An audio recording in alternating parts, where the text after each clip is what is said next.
Immigration is a hot topic in the economics and political space. Many attribute the success of Donald Trump's 2016 election and the Brexit referendum to fears people have regarding immigration. Often invoked are fears of native workers' wages decreasing or native workers being displaced entirely by new immigrant arrivals. But are these fears founded in any empirical fact? Are native employment or wages negatively affected by immigration? Today, I'd like to offer a brief overview of immigration as an economic issue. The fear of immigrants taking the jobs of native workers is not new, but it's also not well founded. In a survey of immigration and its impacts, economists and economics power couple Saripakala Kerr and William Kerr found that the available literature shows little effect on native employment as a result of immigration. An analysis by economist Alan DeBra examines immigration's impacts on income. Bra found that immigration has either a small impact or no impact at all on native wages. This amounted to a 0% to a 2% decrease in native wages as a result of a 10% increase in immigration. But these analyses raise a few important questions. How would an increase in the supply of labor not definitively and substantially cause a decrease in wages and/or native employment? After all, if supply shifts to the right, shouldn't the price of labor fall proportionally, and shouldn't natives find it tougher to come by a job? And if we assume at least the wage effects on native workers are indeed negative, albeit small, should governments accept even a small negative impact on wages on the native population? In order to answer the first part, we have to think more comprehensively about the effect of immigration on the broader economy. In a vacuum, it does indeed make intuitive economic sense that immigrant workers would decrease native workers' abilities to obtain employment and a decent wage, because the labor pool got bigger and the competition for those jobs will increase. However, there is an aspect to the model that many anti-immigration activists forego in their analysis: the demand for labor. Immigrants, when they come to a country, need to obtain things like housing, food, and utilities. Of course, those are necessities, but also immigrants, much like native populations, desire things more broadly than simple necessities, such as entertainment, consumer goods, and an assortment of many other goods and services. Immigrants shift the supply of labor to the right, of course, but they also shift demand to the right, which makes analyzing immigrants' effects on wages and employment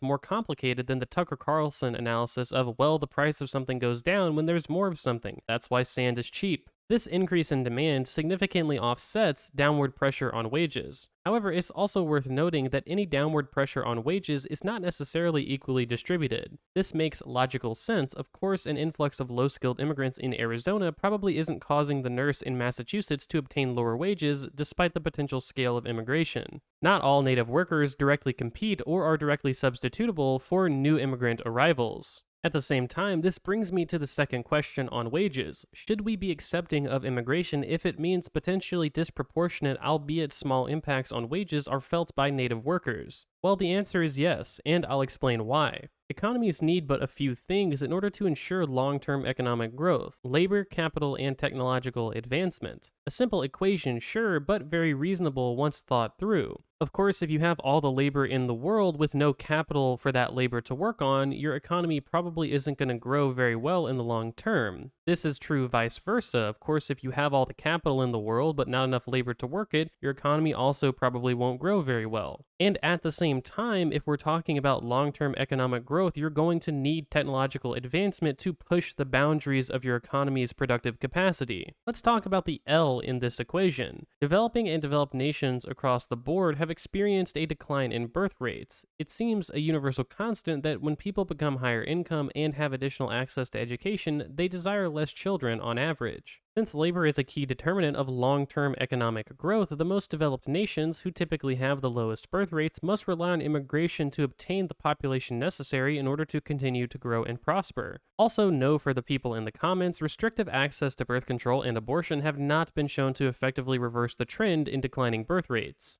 Of course, if there are less people to sell products to over time and less people to work in factories producing those products, the economy will be less likely to grow and extend those products and services to the domestic and international population. Increased competition for labor is a good thing for businesses, but of course there is a balancing act. What's definitely not good for people or businesses is the artificial restriction of people entering the economy, forcing the pool of labor to be lower than the natural demand for labor. This increases the wages of those able to obtain employment marginally for sure, but it also decreases a business's ability to invest in the other two key factors of long-term economic growth: capital and technology. Businesses having a hard time finding workers forces them to pay higher wages artificially, thus restricting their ability to expand and invest. But Econoboy, don't unions and workers on boards do the exact same thing, and you advocate for those all the time? Not really, as the dynamics are much different. Unions and workers on boards negotiating salaries and benefits packages do not artificially restrict the aggregate supply of labor in a market. Rather, they pull the negotiating power of workers to ensure workers do not face adverse and unfair labor practices on the back of monopsony power from businesses, much more effectively achieving the balancing act I described earlier. Unions and workers on boards have a vested interest in the success of a business. This is why it isn't empirically bore out that unions and workers on boards significantly decrease a company's ability to expand, nor do they significantly decrease the long-term economic growth of an economy.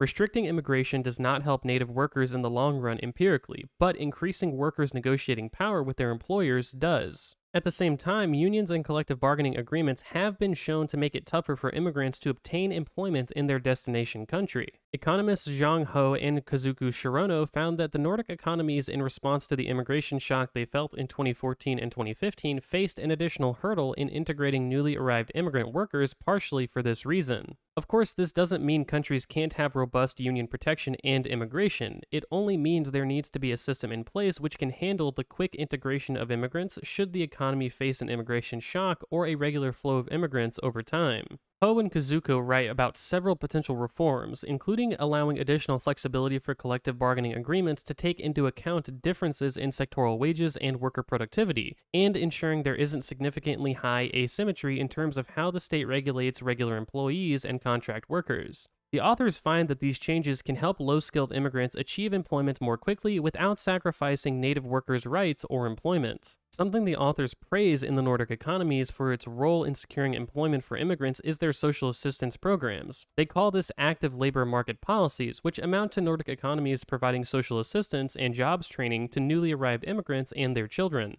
Now, this doesn't mean you have to advocate for open borders, but it does mean that there are systems a country can put in place to take advantage of the long-term gains of immigration without sacrificing the native population's ability to obtain a decent wage and employment. Across all the authors I've cited today, and most any author you'll find on the subject of immigration, skeptical of immigration or otherwise, none of them recommend significantly restricting immigration to the home nation, because they recognize the long-term positive effects of immigration on an economy. That's why it's important to have systems in place that can support immigrants and the broad populace during immigration shocks. Much like most any macroeconomic issue, there are nuances worth examining and exploring with responsibility and depth, but the often far too absolutist and a-economical position of ending or restricting immigration is not properly engaging in the nuances and depth I've just described. Thanks for watching.